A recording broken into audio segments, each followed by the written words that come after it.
Pria itu memegang senjata, dan berniat untuk menembak bayi yang baru berusia 3 bulan. Tapi untungnya, bayi itu bisa menghindar dan melarikan diri dari sana. Kejadian ini membuat pria itu kebingungan. 18 tahun kemudian, pria itu sudah dewasa. Dia memiliki bakat khusus dan menjadi seorang penyihir. Saat ini, dia pergi ke sekolah untuk mencari takdirnya dan berniat untuk menikahinya. Tangannya perlahan menutup matanya dan dengan cepat melepaskan sihirnya. Gadis cantik itu dikelilingi oleh aura yang mematikan. Aura hitam itu sudah cukup untuk membuktikan bahwa racunnya telah menyebar ke tubuh gadis itu. Jika tidak disembuhkan tepat waktu, dia tidak akan hidup dalam waktu 10 hari.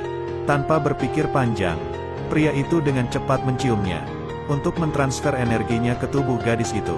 Setelah itu, dia menggodanya dan berkata, "Lain kali ganti menjadi rasa stroberi untuk saya coba." Setelah mendengar itu, gadis itu mengambil buku dan melempar ke arah pria itu.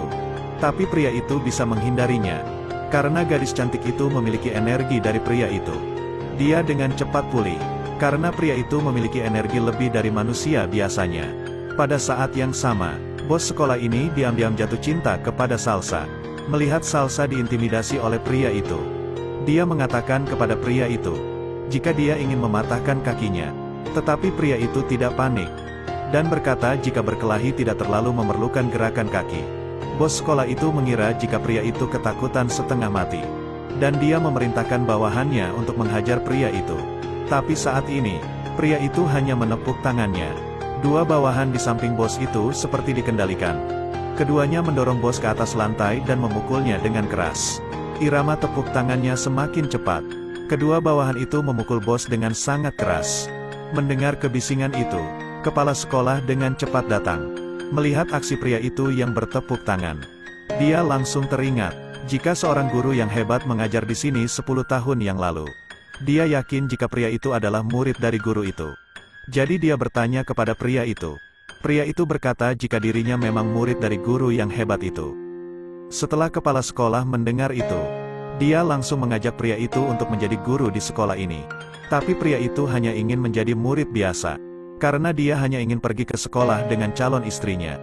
Tapi Salsa tidak berpikir begitu. Sepulang sekolah, dia diam-diam pulang ke rumahnya. Tapi ketika dia baru saja tiba di gerbang rumah, dia menemukan pria itu. Dia sudah lama menunggu di depan pintu gerbang. Bagaimana mereka melindungi lingkungan ini? Bahkan pengemis juga diperbolehkan masuk. Apakah kamu mengenalnya? Hari ini dia menempel padaku sepanjang hari.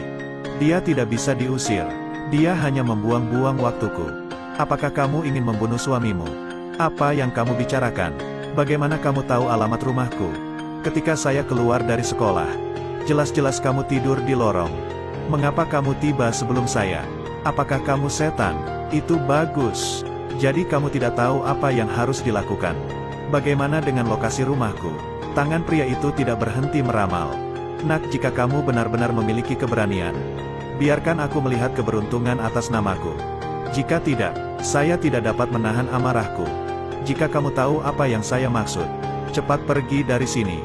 Ini semudah minum air dan makan nasi. Pria itu beruntung. Jika kamu meramal dengan benar, saya tidak akan menghentikanmu lagi. Pria itu melemparkan sesuatu di tangannya. Dan dengan cepat pria tua itu menulis sesuatu di tanah. Paman Wang, apakah kamu bisa menjelaskan padaku sedikit? Ada celah di antara garis-garis itu. Jika bukan raja, lalu apa? Cara Anda mengatakannya, ada 2 coretan vertikal di kedua sisinya. Kenapa tidak diisi? Kamu benar. Kamu sangat pintar. Kenapa tidak diisi? Katakan padaku, apakah kamu benar-benar ingin tahu? Leluhur saya adalah Dani, tetapi kemudian melarikan diri, mengubahnya menjadi raja. Sejak saat itu, keluarganya menjadi makmur. Apakah saya benar, Guru? Saya baru saja membuat kesalahan. Paman Wang, kenapa kamu seperti itu? Dia mengatakan itu baik-baik saja. Nama keluarga leluhur saya adalah Dani. Rumah kamu sangat besar. Mengapa begitu bagus? Bahkan saya bisa memelihara seekor anjing. Jika kamu berani membesarkannya, saya akan merebusnya. Rumah itu memiliki tamu. Bos Lem mengundang seorang master untuk datang. Paman tidak tahu, kejahatan berat seperti itu sangat bagus dalam situasi ini. Tapi itu membuat kerugian dari tahun ke tahun. Dia sangat bahagia. Jika saya tahu kamu akan datang, Saya tidak akan mengundang seorang master. Ini cek sebanyak 2 juta yuan yang bisa kamu ambil. Bos Lem sangat berharap, karena lukisan kota air itu. Dia menghabiskan waktu selama 99 dan 81 hari. Dia memasukkan seluruh hatinya ke dalamnya. Lukisan ini juga mendapatkan berkat paman dari putra Thailand. Inti gambar ini terbuat dari kayu merah di gunung bersalju. Gantunglah di dinding di seberang pintu utama perusahaan. Maka keberuntungan akan menemukan pintunya. Tidak lebih dari setengah tahun. Bisnis perusahaan akan meningkat dari hari ke hari. Saya menyarankan Anda untuk melepaskan kepala anjing itu. Semua orang tampak seperti peri dan seperti seorang Buddha. Dan Anda menganggapnya sama seperti industri. Dan pakaiannya compang camping. Calon mertuaku benar-benar tahu cara membakar uang. Hanya karena beberapa kata omong kosong. Jika Anda memberi aku 10 yuan, aku juga tidak menginginkannya. Beri aku gratis. Aku hanya bisa mengingatkan. Untuk menggosok dengan lembut kertas itu. Kemudian pergi ke toilet. Anak ini, bahkan berani datang ke sini dan berbicara kasar kepada Anda. Saya hanya memberi Anda nasihat. Ambil lukisan Anda dan cepat pergi dari sini. Saat pertama kali saya bertemu dengan calon mertua, saya tidak menyiapkan kado apapun. Tapi apa yang ayah inginkan? Tidak lebih dari setengah bulan. Saya akan menjadi menantu dari Bos Lem. Salsa dan saya berjanji untuk tetap bersama seumur hidup. Ayah, jangan dengarkan dia. Dia berbohong. Dia menguntipku dan mengikutiku pulang ke rumah. Apa yang bisa saya katakan jika ayah akan menyambut dia? Bahkan Paman Wang juga menyerah karena dia. Bos Lem, pria ini adalah seorang master agung. Dia sangat kuat dan memiliki keberanian. Saat ini, saya tidak mengerti mengapa dia menyebut dirinya sebagai seorang menantu. Mulutnya masih bau susu tapi berani bicara sembarangan. Dan mengatakan gambar saya rusak. Jika Anda dapat dengan mudah membalikkan keadaan keluarga Lem, saya akan membalikkan panci ke kepalanya. Apakah itu benar? Itu bahkan seperti emas asli. Ada sesuatu tentang anakmu yang melanggar aturan industri ini. Jika Anda tidak bisa melakukannya, Anda tahu apa yang harus dilakukan. Sampai saat itu, biarkan dia memilih 1 jari untuk dipotong. Bagaimana Master akan memperbaiki situasi keluarga saya? Jika Anda butuh sesuatu, katakan saja. Saya pasti akan bekerja sama. Beri aku sekop kecil. Apakah kau ingin memukul orang? Apa yang Anda tekankan? Aku baru saja melanggar seorang master yang buruk. Dan tidak bisa melawannya. Apakah ini terlalu banyak? Mengandalkannya dan menuntut untuk mematahkan seorang master yang buruk. Dia juga belajar selama bertahun-tahun. Kebajikan saya akan mengancam dan membunuhmu. Kamu bahkan tidak akan menyadarinya. Saya membutuhkan sekop untuk menggali. Kemudian Bos Lem memberinya sekop. 7 cm ke kanan 10 cm ke atas. Penyebab jatuhnya perusahaan ada di sini. Saya akan menggalinya. Apakah benar di sana, di usia yang begitu muda, berpura-pura menjadi presiden itu mengerikan? Apakah kamu tidak bisa menggali apapun? Jadi saya akan melihat bagaimana Anda menanganinya. Orang tua itu banyak menipu orang bukan? Pria ini bahkan meremehkannya.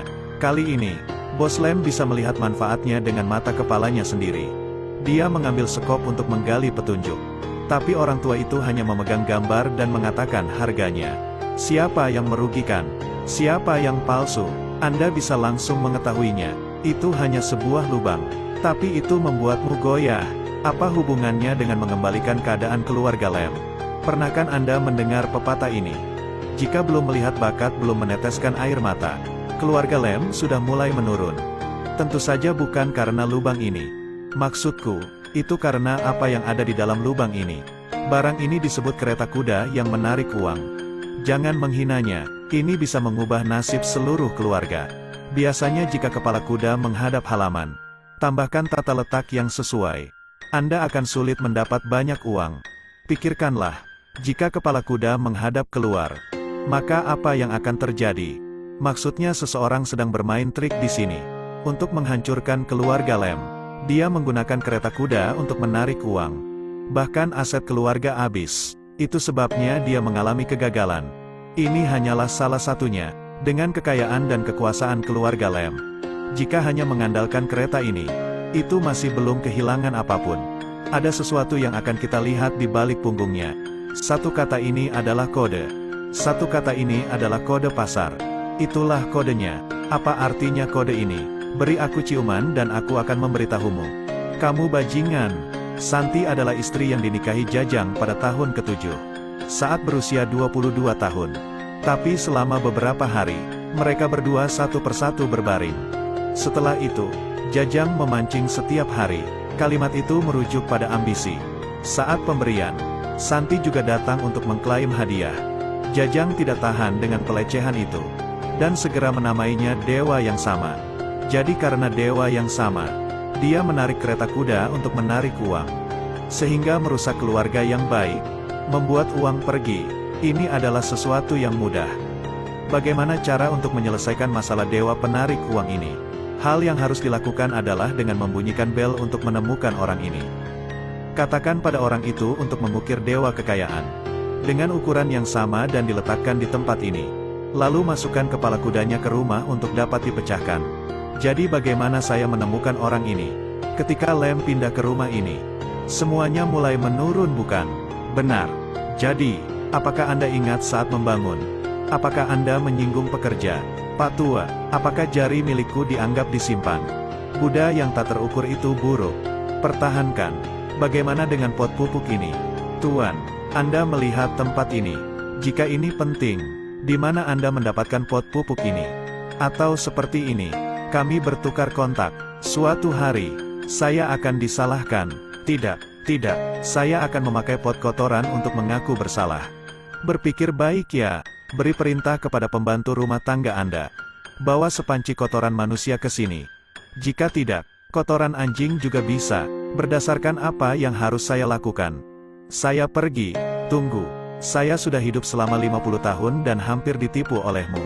Apa yang kamu katakan sebelumnya? Membalikkan keadaan keluarga Lem hanya dalam beberapa menit. Meskipun kamu menemukan alasannya, tapi kamu belum bisa membalikkan keadaan keluarga Lem. Jika Anda dapat menemukan orang itu, maka Anda sudah terlambat. Katakanlah tidak lebih dari setengah bulan Anda dapat membalikkan keadaan keluarga Lem. Apakah benar? Apa? Sudah masuk. Dapatkan kredit terbaik dengan cepat untukku. Tuan, aku benar-benar berterima kasih kepada Anda. Anda baru saja menggali sesuatu.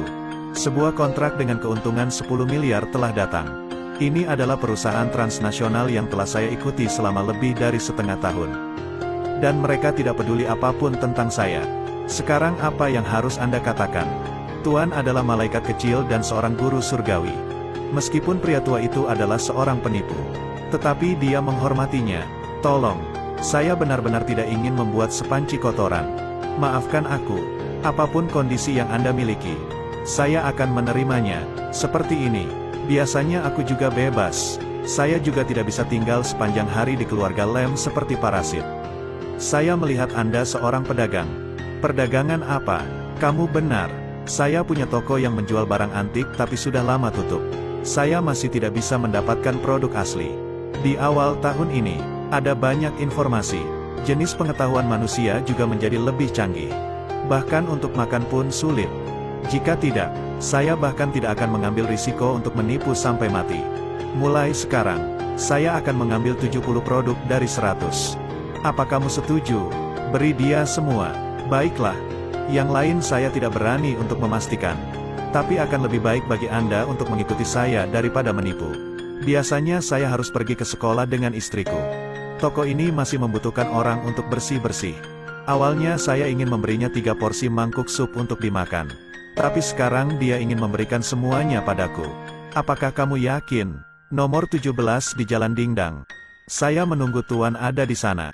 Apakah kamu ingat sesuatu? Suatu hari saat memperbaiki taman, pekerja dan seorang penjaga bertengkar dan saling memukul. Mereka terluka dan dirawat di rumah sakit selama beberapa hari. Mereka dipotong setengah gaji. Melihat hal kecil ini sekecil biji asam dan saya tidak memasukkannya ke dalam hati. Ada kemungkinan pekerja ini dipotong gaji dan dipukuli. Itu sangat aneh. Paman Wang, tolong hubungi perusahaan instalasi tersebut. Minta alamat pekerja itu. Setelah kita selesai makan, bawa lebih banyak uang tambahan ke rumah ini untuk menebusnya. Dan sekarang aku akan pergi. Tunggu dulu. Katakanlah, di mana alamat pekerja itu? Dia sudah gila. Pikiran tidak lagi terjaga. Kami mengikuti alamatnya. Ke desa terpencil. Kemudian melihat pekerja itu, yang tergeletak di tanah bahkan tersenyum dengan lebar. Kemudian mendengar dari orang desa itu, jika beberapa tahun yang lalu, pekerja itu tertabrak mobil, lengan dan kakinya patah. Sejak saat itu, dia menjadi orang gila, baik dan jahat memiliki pembalasan. Itu benar, maka kita berbeda. Apakah Anda juga tahu cara mengukir? Benar. Di mana Salsa? Kami pergi pagi-pagi sekali. Tidak tahu juga. Gadis itu pasti pergi ke sekolah. Atau apakah saya harus menelepon dan bertanya kepada anak itu? Apa? Bagaimana bisa? Temannya mengatakan jika Salsa memuntahkan darah di sekolah dan dibawa ke rumah sakit. Sekarang dia dalam keadaan darurat. Profesor Chao sedang dalam perjalanan bisnis. Kemudian terus mencarinya. Dia adalah artis terkenal di provinsi ini. Coba dan temukan dia. Anda adalah pengemis yang bersikap kasar kepada Salsa kemarin kan? Memakai baju yang berbeda. Saya bahkan tidak menyadarinya pada awalnya. Bahkan dia sekarang sedang berbaring di dalam. Saya masih di sini untuk bermain game. Mengapa saya tidak bisa melihat betapa tidak sabarnya Anda? Jadi apa padanya, wanita dengan rambut pendek itu semuanya adalah singa perempuan. Dia terlihat sangat manis. Hanya temperamennya yang buruk dan memarahi orang. Saya tidak bisa berhenti berbicara tetapi saya masih bisa menggerakkan tangan saya. Tolong tanya siapa keluarganya. Pasien itu adalah istri saya. Saya adalah ayahnya. Pemberitahuan penyakit kritis. Harap tanda tangani ini. Kami mencoba yang terbaik. Tapi kondisi pasien terus-menerus memburuk. Detak jantungnya terkadang cenderung tidak berhenti. Dua tangan menjadi dua kaki. Kulit di atas pembuluh darah muncul dan menunjukkan detik hitam yang aneh. Sekarang menyebar dari tubuh ke atas. Ini seperti diracuni tapi tidak dengan keadaan sekarang. Sudah tidak bisa disembuhkan lagi. Bahkan tidak bisa bertahan selama setengah jam. Dia akan mati. Tidak mungkin. Beberapa jam yang lalu dia masih sehat. Kamu penipu. Saya adalah Bos Lem. Sekarang panggil semua dokter terbaik di rumah sakit ini. Itu adalah putriku. Paman, jangan salahkan dokternya. Jangan memukulnya. Selama saya ada di sini, Salsa akan baik-baik saja. Itu benar. Ada seorang master. Berdoa untuk keselamatannya. Dalam situasi seperti ini, saya sudah melihat beberapa orang. Akhirnya telah tiba. Terimalah kebenaran. Hanya Tuhan yang mampu menyelamatkan nyawa gadis itu. Jika ada peri di dunia ini, itu adalah saya. Keluarkan semua peralatan terapi di tubuhnya. Dan dorong ke lorong untuk saya selamatkan. Baiklah, biarkan aku melihat situasinya. Bagaimana cara menghidupkan kembali orang mati. Pria itu menutup matanya lagi. Terima kasih sudah menonton. Terus ikuti Edelweiss Review untuk mendapatkan update cuplikan film berikutnya.